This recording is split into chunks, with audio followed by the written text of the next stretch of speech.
So hey, we're doing things a little bit differently today. We're going to interview this wonderful guy over here. You want to tell the audience your name? I'm Lenny. I am the husband of Mama Cheat Codes. True. Yeah.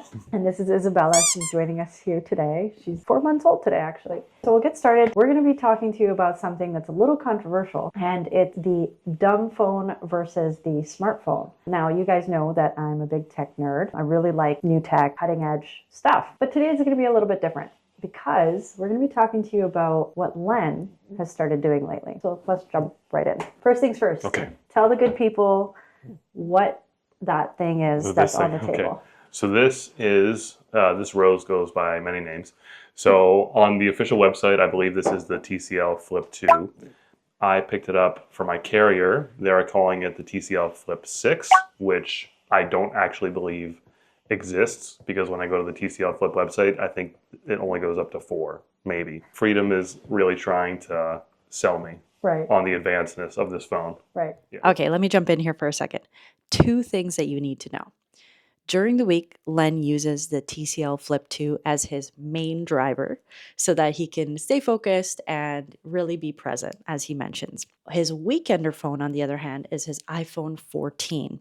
So I'll do a quick rundown of the specifications so that you can kind of understand how big of a difference these two phones really are from each other. From the official TCL website, there are quite a few models of TCL. Now, as Lenny mentions, he indeed has the Flip 2. When we look at the specifications of the Flip 2, first of all, it is a flip phone, as you can see. It does have a dual screen on it. I know, amazing. But obviously, it is a very poor resolution on both of the screens. It's quite light. It's only 140 grams. It comes in only one color, which is Volcano Black. In terms of memory, it has 1 gigabyte of RAM, does support SD cards up to 128 gigabytes, which is pretty impressive. Its processor is called a MediaTek 6739-CH. Cool. Apparently, it has 1.5 gigahertz quad core processing. The operating system on this device is called the AOSP ? It does not have any kind of fingerprint recognition or facial recognition, so you can forget about that. The size of the battery itself is 1,850 milliamperes, which sounds tiny, but according to the TCL Flip website, in terms of standby time, you're looking at 14 and a half days of battery usage, which is incredible. And there's really not a lot that you're doing on here other than texting and talking. Cool. Let's talk about the camera on the TCL Flip. We're looking at a whole 2 megapixels, which means it's pretty much useless. No, there is no flash, and the camera quality for video is maximum of 960p at 30 frames per second. Cool. One thing that I love about this phone, actually, can't believe I'm saying that I love something about this phone, but one really good feature, I would say, is the sound quality, specifically on a phone call. So the microphone on here, they're calling it HD voice. It's actually really impeccable. When Len calls me from work or when he's using the phone, it sounds incredible. It sounds equivalent or even better than the iPhone, I would say. One more thing I should mention is the price. Lenny paid $99 for the TCL Flip 2 with his mobile carrier called Freedom. Okay, and now for the Apple iPhone 14, which is the other phone that Len uses as a weekender phone. Now, I'm not going to spend as much time describing the specifications on this phone. A lot of you already know what these phones are capable of. I'm just going to mention a few highlights just so you kind of have an idea of how these two phones compare. Obviously, the iPhone 14 is a much smarter phone. It has a 6.1-inch display, very high resolution on that. It's got a 12 megapixel main camera and a 12 megapixel ultra wide secondary camera. It has 6 gigabytes of RAM and 3,279 milliampere battery life. I will caveat that battery life will probably only last the average user about 1 full day of usage. This is a 5G capable phone. It is able to do a lot more than the TCL Flip 2. You can play games on here. You can listen to your podcast, music. The screen is much higher resolution. However, it does not sport a headphone jack. And obviously, at launch, this device would have cost significantly more if you pay outright.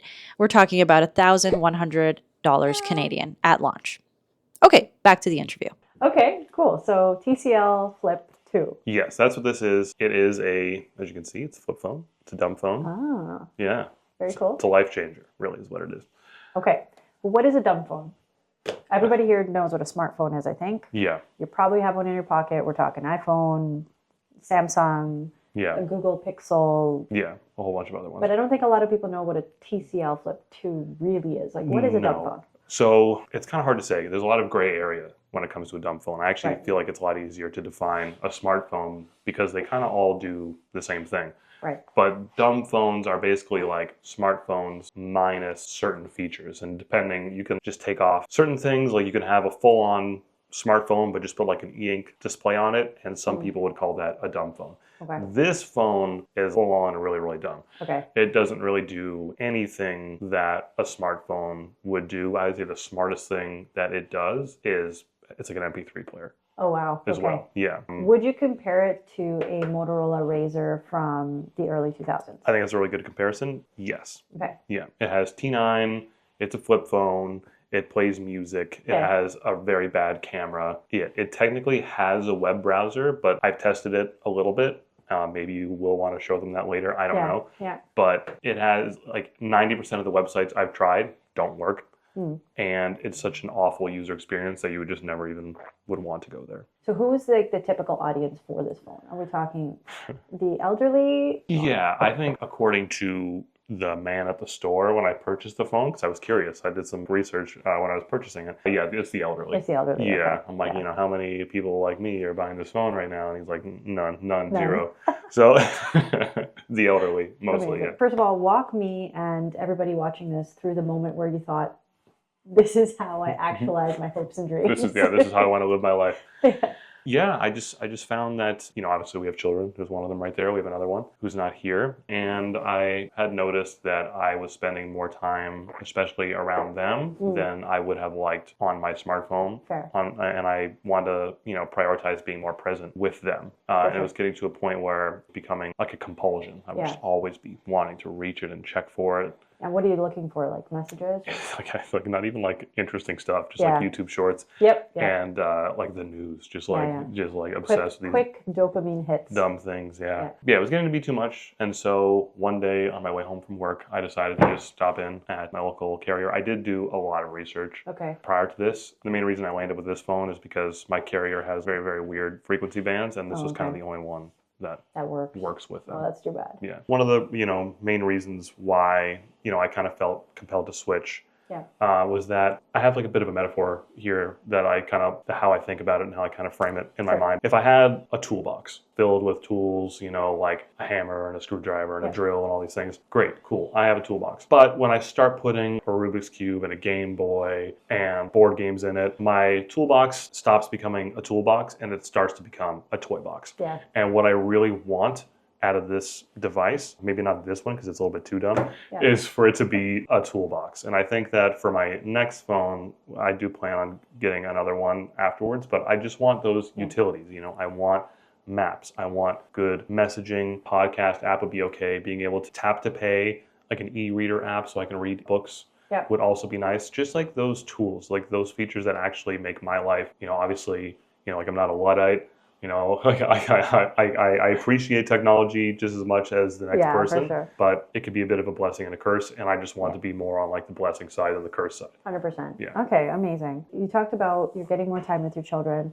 Are you finding you have more free time in general, or is it? Yeah. Has that changed? Yeah, I think so. So the way that I usually use the phone is that I will have my SIM card in this phone for like 90% of the time. Okay. Monday to Friday, absolutely. Yeah. And then on the weekends, depending on what I have to do, if I have to travel, if I have to go somewhere where like I Right. need a smartphone, I will put my SIM card back in this Okay. one. So yes, I do have to answer your question. I do have more free time. Okay. I feel like I do now. Yeah. I'm less likely to go and pick this guy up. I can like go put him in the drawer. He's like out of the way, Okay. out of sight, out of mind. And Right. just that the habit of me constantly like reaching for the phone Yeah. has started to go away, because like when I Okay. first got this guy, I was reaching for it all the time. Yeah. Yeah. But like I can't do anything with it. So eventually my brain was like, okay, I'm gonna stop doing that because it's pointless. Not, Yeah. It's not giving you any Yeah, there's no dopamine coming here. Dopamine. Yeah. Yeah. Okay. You are now a green bubble when I talk to you. How does that make you feel? So that's more of a you problem than it is a me problem. I don't know. I don't know what to tell you. It makes me feel sad. Yeah, you're a square bubble on this phone when we're messaging. So I don't know. Everyone is the same to me. Okay, better question. Yeah. Can you actually see photos when I send them to you? I can. Depends Okay. what you mean by see. The photo will come in. With your eyes. Yeah. Do I have the resolution on this I screen see. to make out what is being sent to me? Not all the time. Okay. I can be like, oh, that's a picture of Ingrid. Where you are, I can't always tell in the background of Oh like my where you God. are. Yeah. So it's pixelated. It's not good. It's not a good viewing experience. What about emojis? Can you see emojis? I can see emojis. I cannot send emojis. Oh no. Yeah. Can you copy and paste an emoji and send it back? I have not tried. I don't think there's any copy and paste functionality on this my phone. Like, no. Okay, so This phone literally is dumb as dirt. it's dumb as dirt. Okay, Yeah. so you can literally just text words. Yes, And does it have like autofill or like it does. autocorrect? So it does. Okay. It has predictive T9 text. For the first 2 weeks, I was pretty much only using the T9 Yeah. text. Like just like, for those who don't know, if you look at the keypad on a phone, Yeah. there'll be like letters under the numbers, and you have to press it. If it's like D and D is like the second digit, you have to press the 3 button like Right. 2 times in order to get it. So I was doing that. It was taking forever. Yeah. That's what I signed up for. I was fine. But then I found out that it has a predictive text, and it actually works pretty well. I'm pretty Okay. speedy with it now. Yeah. Wicked. Yeah. Okay, so you gotten used to using it on a day-to-day. Mhm. So pros are that you can have more time in your day because you're not hopelessly addicted to your phone like the rest of us. Mhm. You get more time with your children Yes. and you're more focused. You don't have that dopamine rush addiction. Mhm. Walk us through, what do you miss the most when you Sure. have to use it? There are many things. It really depends on what I'm doing though, because like I said, I put this in my phone on like a Monday to Friday for the most part. I know where I'm going. I'm going Yeah. to work mostly. I'm bringing our kids to skating or swimming or whatever. Like I know where I'm going. Right. So I don't really need it. What I always miss though is the contactless payment. Oh, yeah, like Apple Pay in your case. Yeah, Apple Okay. Pay. I miss Apple Pay a lot. Hang on. Isn't that an Android-based phone? It technically is. Does it not have It the is ability? too dumb. Oh. It does not have it. And I don't I even tried, think I that it tried. has an NFC Oh, it doesn't have the sensor capability. or whatever antenna in it Wow. to do that. Yeah. Wow. Is it waterproof? Do we know? I don't think so. Okay. Well, it's definitely not waterproof because I can just like pop the back off. Oh, but you. Wait, what? Just you like can pop that. the back Yeah. off? I can say it's I'm like sorry. definitely not waterproof, but I can like, It take has the battery out. interchangeable batteries. Yeah, it's got the SD Ooh. card. How long does the battery last on that thing? The battery lasts about 3 days. Yeah, which is good. I was honestly expecting better though, and this phone is so dumb that You like, thought it'd be like a week. yeah, but Android, I don't know how well optimized like Android is for a dumb phone. I see. So, So yeah, it does drain the battery. it a bit. does. Yeah. Only a couple more questions and then we're going to wrap it up. Are you a spy? Or No. some sort of John Wick from suburban Canada? Sure, I would love to be. If anyone wants to cast me as an extra in John Wick 57, whatever Yeah. version of the movie they're on right now, that'd be great. No, it's not a burner phone. Like I use my same SIM card. I literally just take it out and put it over there. Cool. So no, I was just checking. I'm not a dangerous You man. never know, right? Mr. and Mrs. Smith moment over here. I know you've done your research, and I know that there's a few other phones out there that are right in the middle that Yeah. aren't super smart, but are definitely better for you. Mhm. Can you walk us through maybe one example of a phone that you would recommend to people Yeah, who are not quite at this level of dumb? yeah. So the one that I personally have my eye on is the Mudita Compact. So it kind of like looks more like a smartphone. It does have an e-ink display. Okay. It's running what they say, like, it's called like a de-Googled version of Android, so there's no Google services on it. But okay. you can, if you want to, side load certain apps that you want. Because it's an e-ink screen, watching videos is a terrible, terrible, terrible experience. So like even if You're you disincentivized. yeah. Okay. Yeah, like the phone does not come with a web browser. It doesn't come with the ability to put any social media apps on it. Right. If you want to hack it, like obviously you can, like anything else. Okay. But so that's the one that I have my eye on. I could put WhatsApp on it, which I Okay. miss. I could put Signal on it. I could put like a podcast app on it, and then Okay. it also has maps. So it has like Right. more the tools. Like the practicalities. The practicality, that yeah. you would actually use. And how much does that cost? That one's more expensive. That's the problem. Okay. Yeah. What are we talking here? I Canadian? think in Canadian dollars, I think it's close to $600. Okay. Yeah. Still less expensive. It's obviously not going to come with like a carrier subsidy though that you get with some of the other ones. But even those like aren't that good these days, I find. Last but not least, what are like your final thoughts about the dumb phone versus smartphone thing? Do you recommend this? Yeah. What are your thoughts about this overall?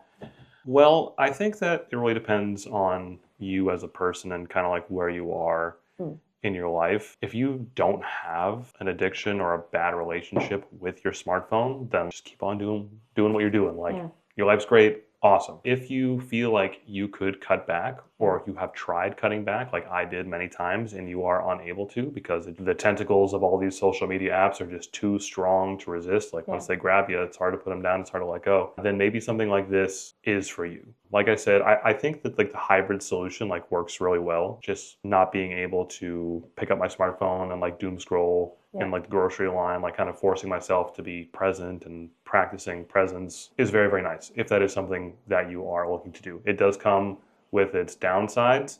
Like I said, you don't have your contactless pay, you don't have your maps if you need to go somewhere. Like you could get stuck in a situation where like I really need to have my phone. But if you are looking to detox, that like this hybrid model I think works really well of having the two devices. This one only costs like $95. I think it's been like a very worthwhile investment in my mental health for $95. Nice. There are some people though who I think like if they have, you know, they don't have kids, you know, like I need some of the apps on here for like our kids being in school and stuff. If you don't have those like kind of responsibilities or those kind of needs, then like you could probably go all in. I would recommend getting a slightly smarter phone than this if you are going to go all in. But you could definitely go all in 2025 with a dumb phone if you want to disconnect. Good. So guys, we like our tech in this house for sure, but when you have kids, things change a little. Devices can be a little addictive and take your time away from important family moments. So final rating here, out of 10, what would you rank this phone? Oh yeah, it's so hard to give it a ranking. As a dumb phone, it's so dumb, like it could be like on like the Mount Rushmore of dumb phones. Like if that's what we're measuring, just like dumbness, it's up there. Like it's really good. It's the only thing that could make it like more of a dumb phone is if it like wasn't an MP3 player as well. Right. So from a full-on dumb perspective, like it's legendary. Okay. GOAT status dumb phone. From like, but from actually being a long-term solution, I give it like a 6. Okay. Maybe. Yeah. Okay. So there's better phones out there if you're looking for a dumb phone, guys. TCL Flip 2, 6 out of 10. Fair ranking, I think. Yeah. Cool. Well, thanks for tuning in. We hope you liked this podcast interview style setup. Thank you for those of you who have subscribed. If you wish to see more things like this, please hit that subscribe button, hit the like button, and leave a comment. Thank you so much, and we'll see you next time. Yeah. See ya. Bye.